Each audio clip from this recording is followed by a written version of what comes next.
একটা ভাইয়া আমারে বলতেছিল যে ভাই আপনি তো অনেকের গল্প শেয়ার করলেন, তো আমার একটা গল্প শেয়ার করেন আমার ভালোবাসার মানুষটাকে নিয়ে। ভাই আমার বলতেছিল ভাই আমি যে মানুষটাকে ভালোবাসি ভাই বিশ্বাস করেন আমি বলে শেষ করতে পারবো না যে ওই মানুষটা আমার জন্য কি করছে জীবনে, এত স্যাক্রিফাইস এত কিছু। আসলে আমি নিজে অনেক সময় অবাক হয়ে যাই যে এই কি আসলে কেউ আমারে ভালোবাসে নাকি এর থেকে অনেক বেশি কিছু। শুধু ভালোবাসার জন্য মানুষ এত কিছু কিভাবে করতে পারে? আমি কখনো তো ভাই এই জিনিসগুলোর জন্য করতে পারলাম না।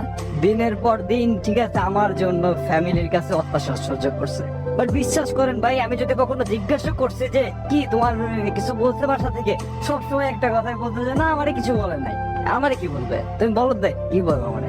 হ্যাঁ, কিন্তু ভাই আমি যখন খোঁজ খবর নিতাম তখন শুনতাম যে প্রায় ওর গায়ে হাত তুলতো ওর ফ্যামিলির লোকের, কিন্তু কখনো আমি শুনি নাই যে আমার একটা বললো যে তোমার জন্য আমার যে এই যে এত কিছু আমার মা বাবা আমার গার উপরে হাত ওঠায়, কখনো শুনি নাই, কখনো বলেন না একটা নাম।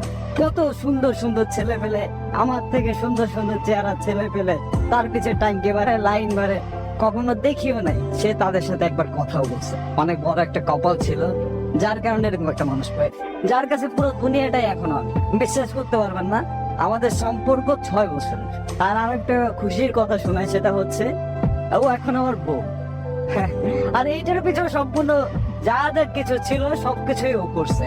আমি যখন ওদের ফ্যামিলিতে ঠিক আছে জানাই যে আমি বিয়ে করতে চাই, তখন আমার চাকরি ছিল না, তখন ওর মা বাবা ডিরেক্ট বলে যে না বিয়ে দিতে পারবো না। তখন ও সবার সামনে একটা কথা বলছিল আমার এখনো পরিপূর্ণ ভাবে মনে আছে, আমি ওর সাথে চলে যাব, ও আমাকে যদি রাস্তায় নিয়ে রাখে তাতে আমি থাকি, তোমাদের যদি ভালো লাগে তোমরা আমাকে দিতে পারো, আর যদি না দাও আমি নিজে চলে যাবো, আমাকে আটকাতে পারবে না। তো তখন কথাটা শুই না মানে এতটা ভালো লাগছিল আমার, আমি আসলে বলে বুঝাতে পারবো না যে এত ভালোবাসতে পারে কেউ। তখন ওর ফ্যামিলি ওর গার উপর হাত উঠায়, হাত উঠানোর পরে আমি ওনাদের অনেক রিকোয়েস্ট করি, তারপর ওটা শুনে নাই। ও তখন আমার হাতটা ধরে সবার সামনে বলতেছে চল। সবাই বলছে না যে তুমি কিছু করতে পারবা না, আমি সবার একদিন দেখাই দেবো যে তুমি কিছু করতে পারবা, তুমিই পারবা, তোমার দ্বারা সবকিছুই সম্ভব, আমি সেটা প্রমাণ করাই দেবো। আমার কেন জানি ওর পর থেকে নিজের ভিতরে অন্যরকম শক্তি কাজ করতে থাকতো যে না আমার কিছু একটা করতে হবে, আমার কিছু একটা করে দেখাইতে হবে। আমার ফ্যামিলি অবশ্য আমাদের দুজনকে মেনে নিয়েছিল, অনেক ভালোবাসে আমাদের দুজনকেই, তো আমরা ভালোভাবে চলতেছে সবকিছু।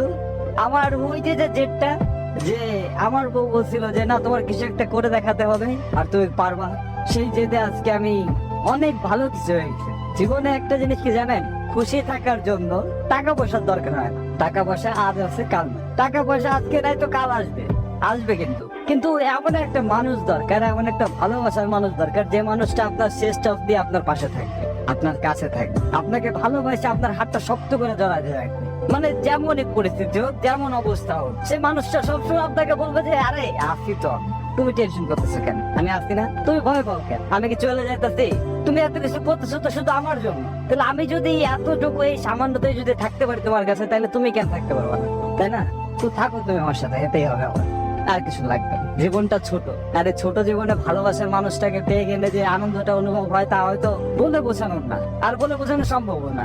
তবে শুধু এটাই বলবো যে ভালোবাসার মানুষকে পাওয়া কিন্তু আসলে একটা ভাগ্যের বিষয়।